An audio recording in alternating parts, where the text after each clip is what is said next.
Good evening and welcome to Sunset News on Tuesday, the 24th of October. As always, we bring you the news, community stories, economics, weather and sports. I am Ashwin Berry. Heading into the news tonight, Kavango West Governor Serka Ausiku has lamented the government for neglecting her region as far as provision for electricity is concerned, saying that about 34 schools and a number of settlements remain in the dark. Ausiku remarked on the official inauguration of 14 rural electrification projects in the region. She said that although recent development is appreciated, a lot still needs to be done. The fact that the region is highly rural and the provision of rural electrification is still a challenge in the region is failing to understand why there is a huge backlog of 34 schools not yet electrified, while some regions have completed a long time ago. How did we plan this program at the beginning? Why are most of the big villages in the region, including the 5 settlements, namely Mpungu, Rupara? In the case of Rupara, it has 97 houses, Shack Dwellers Federation, not electrified and no water provision. Bunya Nkamagoro, Kishinakashi, Tondoro, Mururani, Nkununyin, and Nkaute are not yet electrified. Ausiku indicated that the region continues to send its submissions to the central government for consideration. However, it falls on deaf ears, hence her call for officials in the relevant ministries to be fair to all regions.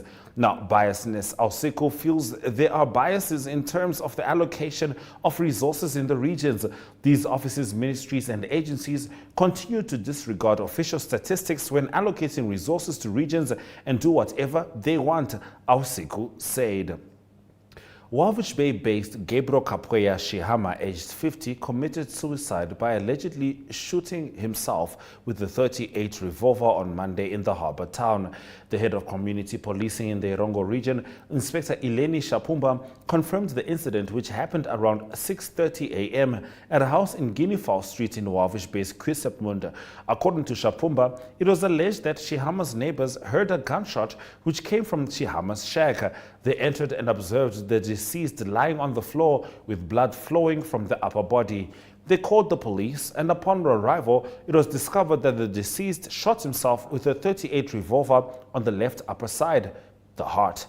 Shihama left a suicide note. He said his body was certified by the nurse on the scene and transported to Walvish Bay State Hospital for further handling. Next of kin have been informed. The Zambezi Regional Council will have a behind-closed-door meeting to discuss the recent arrest of 6 senior Zambezi Regional Council officials, a scandal which includes Chief Regional Officer Regina Ndopu Lubinda. This was confirmed by one of the councillors who spoke on condition of anonymity, yet will attend the meeting, saying that they received an invitation letter for yesterday's meeting.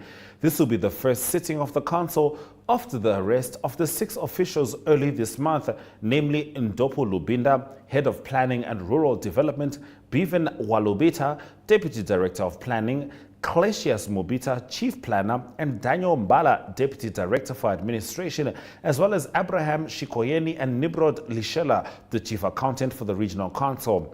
Now, the arrests were carried out after the Anti-Corruption Commission investigated the matter. According to the source, the meeting follows requests from a number of councillors who felt that the chairperson of the management committee, Matengo Simushi, has been stalling the council meeting since the arrests were reported in the media.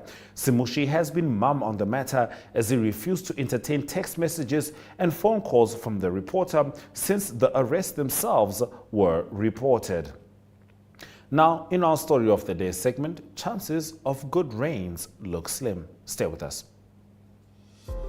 Neo Paints has established a 67-year Namibian legacy, creating personalized paint solutions that blend quality and innovation for the Namibian people. We pride ourselves in being a 100% Namibian-owned company, investing in our country and our people by employing and empowering true Namibians. With every brushstroke, Neo Paints commits to our quality guarantee and always delivering a coat of excellence. At Neo Paints, we always stay true to our country. We are as Namibian as you.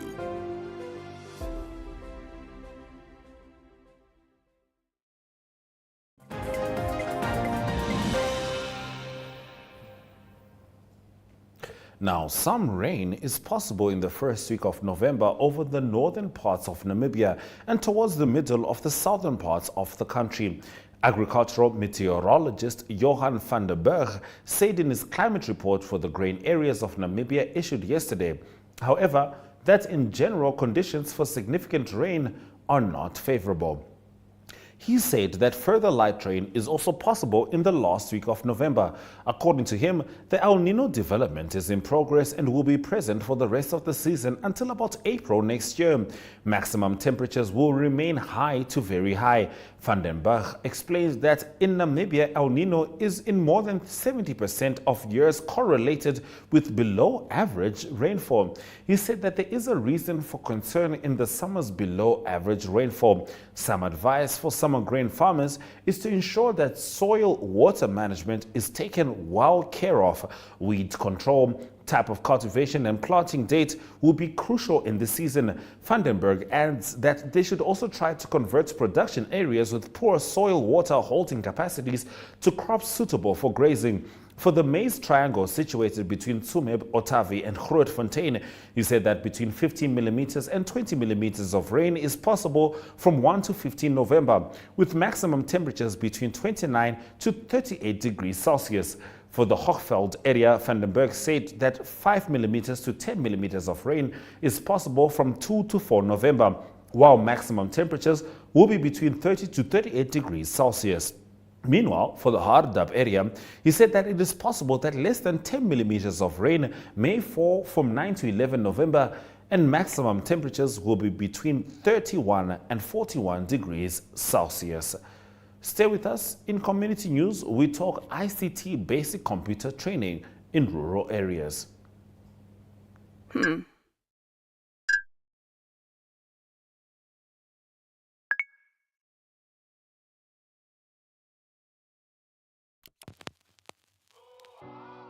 eTicket, your online ticket solution for events and event marketing, bringing you ease of mind and making sure that your event gets out there.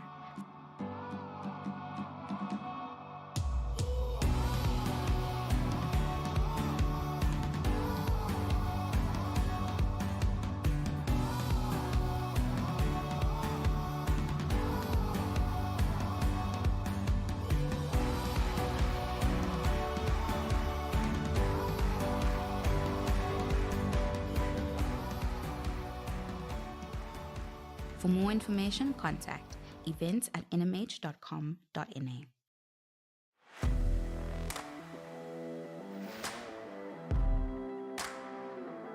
Hello and welcome to today's Sports Rep Show. I am your host, Jesse Jackson Kauraifa.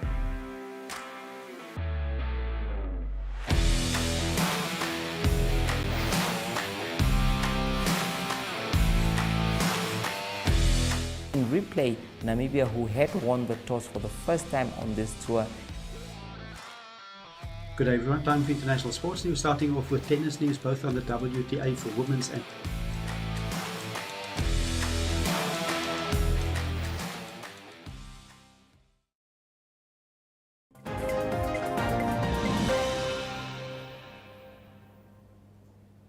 Let's head into community talk. The Ministry of Information, Communication and Technology, Kavango East Regional Office, over the past few months has been offering basic computer training to students hailing from rural areas in the region. A group of 19 youth from Donga Lenena constituency recently graduated through the training that was facilitated by Media Officer Setson Ngidinwa between 7 and 18 August. In an interview with the Ewe Ianoli, Ngidinwa said that although he managed to achieve what was expected of him, there were challenges along the way, of which the lack of electricity at the homes where the students hailed from the lack of computers. Now, the challenges experienced were the fact that most students come from homes without electricity. Hence, most assessments and assignments require ICT tools such as computers to do research and practical work. Now, Ngidinwa said, meanwhile, that he is proud of how the students demonstrated their willingness to learn. These are students who have never seen or touched a computer before. At the end of training, they are now able to operate software programs such as MS Word, MS PowerPoint, MS Excel skills and how to identify ports and connect various cables, Gidinwa said. These learners also gain knowledge on cybercrime and security challenges faced in the digital world. They were determined to learn within a short period of time. Assistance Gidinwa called upon stakeholders to contribute towards the program, saying that basic computer training is narrowing the gap between those who know how to use computers and those who don't. My message is to call all local business people, private and public sectors to donate more computers to make the learning environment friendlier. Now, furthermore, this basic computer program helps bridge the digital divide gap in Namibia, more particularly in the Kavango East region, Gidinwa said. According to Economic News, the Bank of Namibia's monetary policy announcement is on the way. Stay with us. Welcome to What's Cooking, where culinary passion meets expert insights. Somebody must really want to cook and want to cook good food. Immerse yourself in the bustling world of professional kitchens as top chefs create mouthwatering dishes. Join us for in-depth interviews as our host explores the experiences and expertise of our guest chefs. Don't miss out. Tune in to What's Cooking on NTV every Friday at 2100 hours and let the culinary adventure begin. We are so excited to be kickstarting your morning with entertainment. Everything was happening during this past weekend. Yes. Exciting news. Wow, no, she was killing it already. In my opinion, I don't see anything wrong with him serving the full term. As well as keeping you informed on the issues that you need to know happening in and around our country.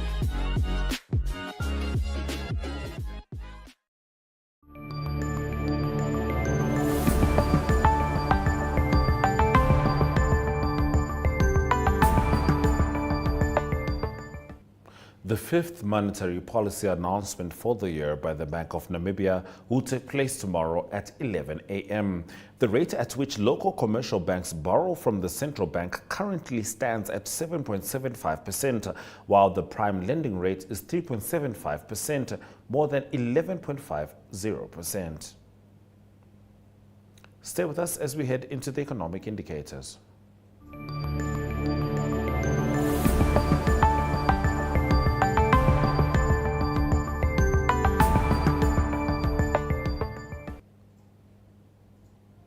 The Namibian dollar trades at 19.04 next to the US dollar, with 23.12 Namibian dollars getting you 1 British pound. Gold and copper are in the green with 0.08% and 0.27% upticks respectively, whilst platinum and Brent crude oil made some dips.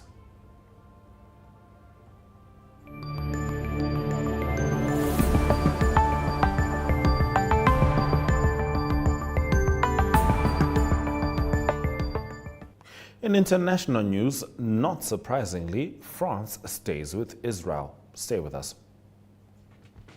Welcome to My.NA Cars, your ultimate destination for everything automotive. I am your host, Diana Master. Teamwork makes the dream work, right? Discover the latest models, innovative technologies, and expert insights from our passionate hosts. Learn essential maintenance tips and get exclusive behind-the-scenes access to the automotive industry. Don't miss My.NA Cars on NTV every Thursday at 2100 hours. Tune in and ignite your passion for automobiles. Welcome to What's Cooking, where culinary passion meets expert insights. Somebody must really want to cook and want to cook good food. Immerse yourself in the bustling world of professional kitchens as top chefs create mouthwatering dishes. Join us for in-depth interviews as our host explores the experiences and expertise of our guest chefs. Don't miss out. Tune in to What's Cooking on NTV every Friday at 2100 hours and let the culinary adventure begin.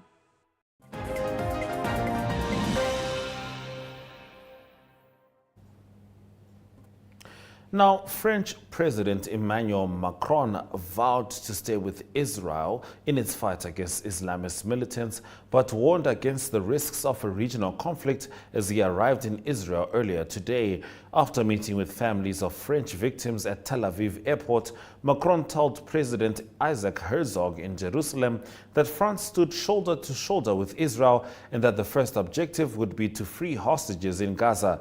Now, Herzog, meanwhile, thanked Macron for his presence, insisted Israel was ready to fight back if Hezbollah were to drag it into a conflict, and expressed concern at the recent rise in anti-Semitic acts. Now, Macron's advisors said that beyond showing solidarity with Israel, Macron wanted to make proposals that are as operational as possible to prevent an escalation, free hostages, guarantee Israel's security, and work towards a two-state solution.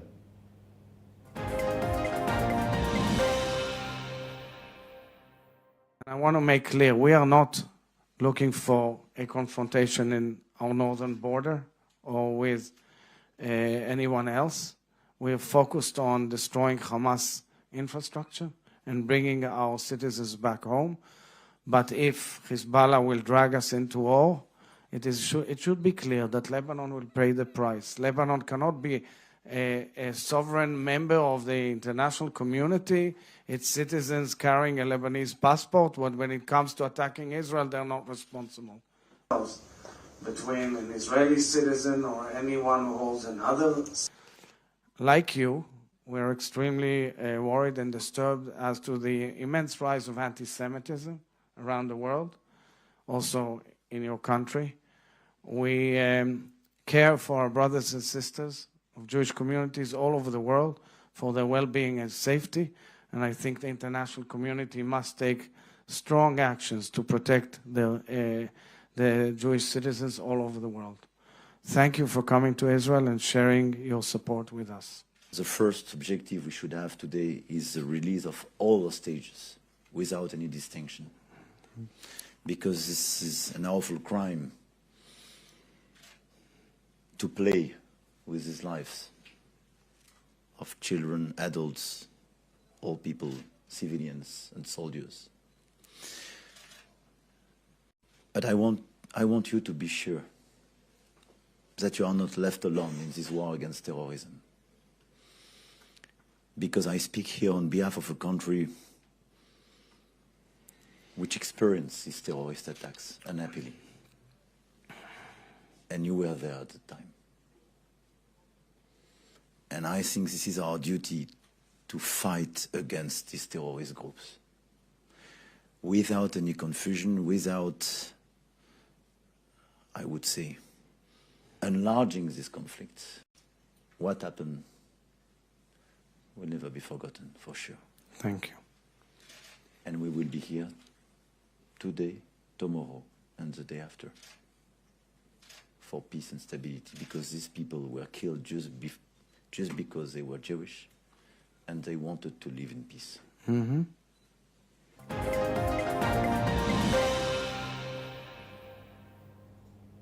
Ukrainian authorities feel newly empowered to prosecute the once powerful tycoons known as oligarchs thanks to shifting political realities and the war with Russia, Kyiv's justice minister said. Denis Maliuska spoke to Reuters in an interview yesterday as investigators probe several prominent billionaires for crimes like embezzlement, fraud and money laundering in cases mostly opened during the 20-month-old Russian invasion.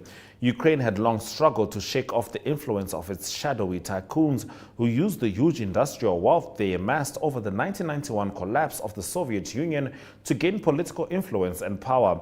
But Russia's invasion has eaten into their influence, destroying industrial assets in the east and south, while the television channels they controlled have been broadcasting under a centralized signal since Moscow's February 2022 attack.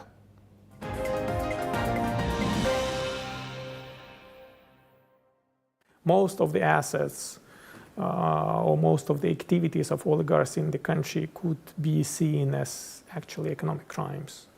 And given the decreased influence of oligarchs, they are no longer persons out of sight of investigative agencies. So investigative agencies, prosecution offices are not afraid of them. And it's easier to get access to documents, to witnesses, to case files, which was impossible even a couple of years ago for enforcement agencies to achieve. Everyone was afraid of consequences of indicting oligarchs, but this is no longer the case. Major areas at the same time.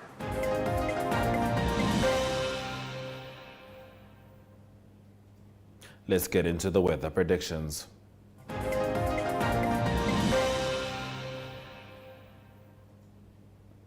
Oshoarongo, Tsumeb and Omaruru are expecting 19 degrees, 25 and 20 degrees Celsius minimums, whilst Windhoek and Gobabis are sunny. It's almost sunny across the board, save for Swakopmund, expecting partly cloudy conditions and a 15 degrees Celsius maximum, whilst it's pretty hot in Keetmanshoop, Aranos and Mariental. Let's head straight to the Sports Wrap desk for the latest from the sporting world.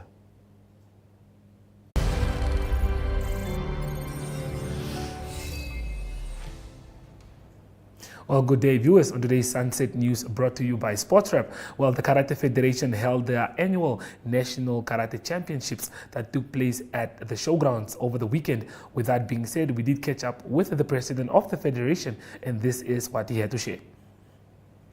We have our senior female nomination for 2023 at the Sports Awards, and we'd like to acknowledge Suzelle Pronk. If you can please stand forward. She has been working hard and long on this road to where you are right now. Just a quick history. In 2021, she participated in the Olympic qualifier in Paris. Unfortunately, that last straw could not be pulled through. In 2021, in the African Champs in Egypt, she obtained a bronze medal at the African Karate Championships there for Kata, for female division. In 2022, in Durban at the African Champs, she obtained a silver medal, ranked second in 2022 in Africa for the senior female division. In 2023, she obtained a bronze medal at the African Beach Games in Tunisia just a couple of months ago. Thank you for your efforts.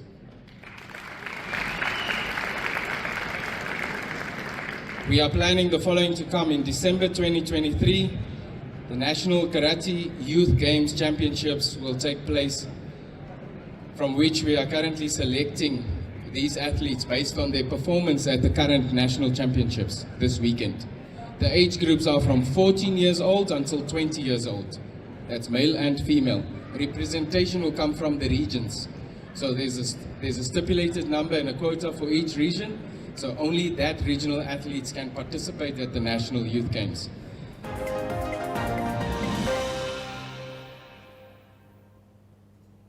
Let's get into the highlights from this evening's broadcast. Kavango West Governor Serka Ausiku has lamented the government for neglecting her region as far as provision for electricity is concerned, saying that about 34 schools and a number of settlements remain in the dark. The Zambezi Regional Council will have a behind-closed-door meeting to discuss the recent arrest of 6 senior Zambezi Regional Council officials, a scandal which includes Chief Regional Officer Regina Ndopu Lubinda. The Karate Federation held their annual National Karate Championships that took place over the weekend at the showgrounds.